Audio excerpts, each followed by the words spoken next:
Everyone, தலைவன் தலைவி படம் வெளிநாட்டில் மட்டும் இவ்வளவு வசூல் செஞ்சிருக்காம்.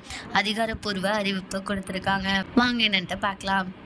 சத்யஜோதி நிறுவனம் தயாரிப்பில் உருவாகி கடந்த வாரம் திரைக்கு வந்த படம் தான் தலைவன் தலைவி.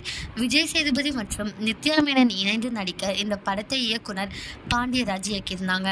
மக்கள் மத்தியில் அமோக வரவேற்பை பெற்று வரும் தலைவன் தலைவி படம் இயக்குனர் பாண்டியராஜுக்கு கம்பேக் திரைப்படமாக அமைஞ்சிருக்கு.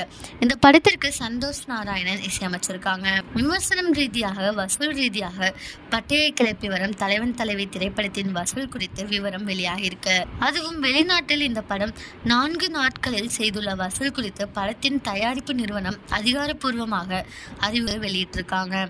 அதன்படி தலைவன் தலைவி திரைப்படம் 4 நாட்களில் வெளிநாட்டில் மட்டுமே ரூபாய் 10 கோடிக்கு மேல் வசூல் செஞ்சிருக்கு அப்படின்னு சொல்லியிருக்காங்க.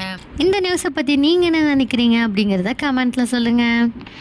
இதே மாதிரி லேட்டஸ்ட் சினிமா நியூஸ் அப்டேட் தெரிஞ்சுக்கணுன்னா இந்த சேனலை சப்ஸ்கிரைப் பண்ணிக்கோங்க.